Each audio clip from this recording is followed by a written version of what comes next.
If you are new to this channel and enjoy what you see, then don't forget to punch that subscribe button and turn on all notifications by clicking on the bell icon to receive new and daily content on your mobile devices, desktops, and services that I provide, along with following me on these social media platforms to stay connected with me at all times. Thank you so much for your continued support. Now let's begin. In the midst of the Tournament of Power ending and Dragon Ball Super coming to a close, we have new information never before heard or seen thanks to Herms on Twitter on a Dragon Ball interview courtesy of director Yarota Nakamura and producer Satoru Takami on the Universe Survival arc and all its original plans, along with huge news on the potential return of Dragon Ball in the foreseeable future. So make sure you guys watch until the very end of this video to find out what exactly was mentioned. But here today, you are about to learn a little bit of what was originally planned by Toriyama and the anime staff in regards to the Universe Survival arc, beginning with the very first part of the interview, as it goes on to state, bulletin point number 1, Toriyama's initial proposal outlined the idea of 80 people fighting in a jumble and included several character design images plus the design of the tournament arena. Bulletin point number 2, Toriyama first drew the designs for Jiren, Toppo, and Dispo. Bulletin point number 3, Toriyama's original draft lacked the indication of Jiren's personality, so the anime staff planned on making him a talkative character. However, when they suggested this to Toriyama, he replied in saying, Jiren is a character who doesn't speak. It was at this point that Toriyama sent them the backstory that Jiren's parents and martial arts master were killed. Bulletin point number 4, as a result, Toppo inherited the anime staff's original plans for Jiren's personality, which is why he talks a lot about justice all the time. Bulletin point number 5, Toppo being a candidate for a god of destruction was included in Toriyama's draft. Bulletin point number 6, the staff wondered how to handle Dispo's character, and his cocky personality was only decided upon once Bin Shidamada was cast in the role. Bulletin point number 8, the rest of the Pride Troopers were thought up by the anime staff. Now let's go ahead and talk about a few things in this first part of the interview. Number 1, Toriyama's original idea was to have Jiren's personality be that to where he is not a talkative character, but in fact, it was the anime staff that planned on originally having him speak, which is why Toriyama sent them the original backstory of Jiren's parents having to be killed alongside his martial arts master to give him more of a backstory. So Toriyama, based on this interview, didn't really have any sort of agenda in discussing or disclosing Jiren's history, nor making him a talkative character at all, but instead, it was due to the anime staff that had a different vision for Jiren's character in allowing him to speak forward. So I don't know whether or not you guys agree or disagree with Jiren's personality. A lot of people thought that he was very one-dimensional. Other people grew to like his backstory and resonating with him as a character, but that's neither here or there. But the original plan for the rough draft of the Universe Survival arc suggested that Jiren's personality was supposed to be basically one-dimensional, and that's coming from the creator himself. Now, Toriyama had the original design for Jiren, Toppo, and Dispo, but the rest of the Pride Troopers came from the anime staff themselves. So Toriyama, it looks like, had no influence in designing some of the other characters like Kunchi and Tupper, but it looks like that was solely based on the idea off of the anime staff and adding in more members of the Pride Troopers to the overall squad that consisted of Jiren, Toppo, and Dispo. But also, as a result, Toppo inherited the anime staff's original plans for Jiren's personality, which of course goes on to state that the anime staff's original plans for Jiren's personality was supposed to be that of Toppo. So basically, let's go ahead and swap roles here in giving Jiren's Toppo personality and giving Toppo's Jiren's personality. That's initially what they had planned, but Toriyama's vision, as I just said,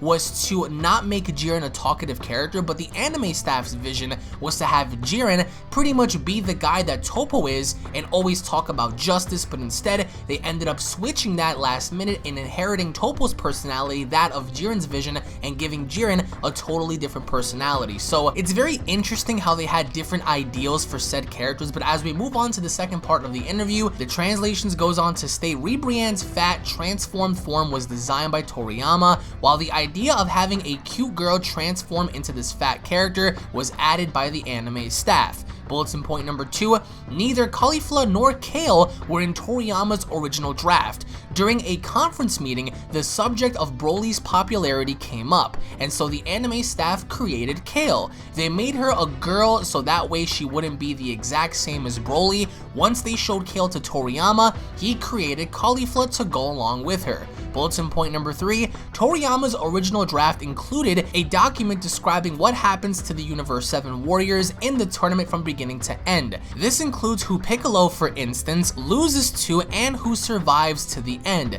The document included all of the main points, such as the battle between Universe 7 and Universe 11. Bulletin point number 4, Toriyama decided on all 10 members of the Universe 7 team, including the surprise of Boo being replaced by Frieza. Bulletin point number 5, as the flow of the story was decided upon, Toriyama came up with the idea of Ultra Instinct, including its name and design as a power-up for Goku that was completely different than Super Saiyan.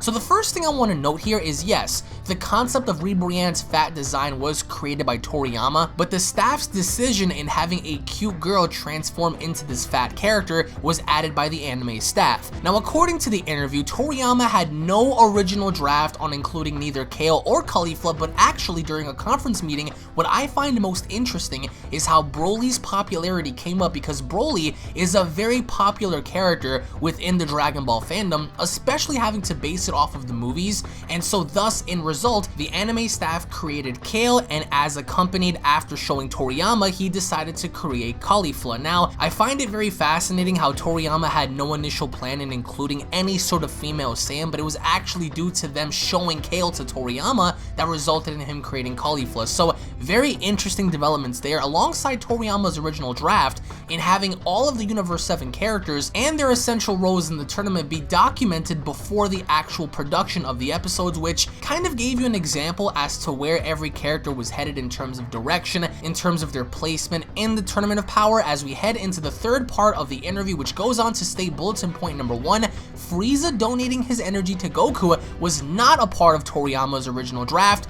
neither was 18 and Ribrianne's fight over their different ideals of love. Bulletin point number 2, Takami personally thinks that Toriyama might be trying to set up further stories with the ending of the Universe Survival arc.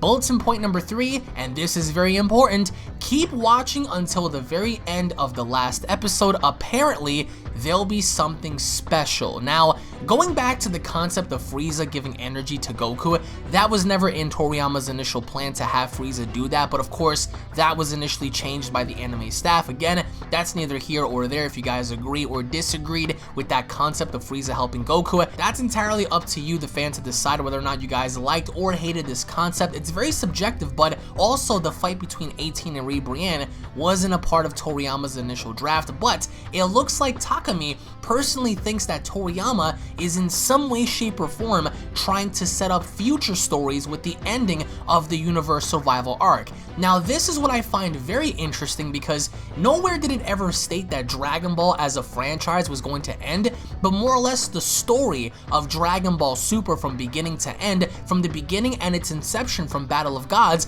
up until the final battle of the Tournament of Power, was going to be told in closing the chapter of Dragon Ball Super, but also potentially seeing that Toriyama might be setting up for more stories in the future. As it goes on to state, keep on watching until the very end of the last episode, something very special happens. Now, what could that special something be? Could it be the introduction of a possible gateway into entering a new series? Could it be the potential entry of the upcoming movie as we transition into that? Because that is supposed to be the next big Dragon Ball project for the team to work on. So I find it very interesting how Toriyama had a very different vision as opposed to the anime staff as to what he wanted to do with Jiren's character, his initial plans for the Universe 7 fighters, the lack of introduction of Kale and Caulifla in the series, until of course the anime staff presented him with the concept of Kale, and then lastly the assumption that Toriyama might be setting up more Dragon Ball stories after the conclusion of the Universe Survival arc. So in the end, guys, let me know your thoughts on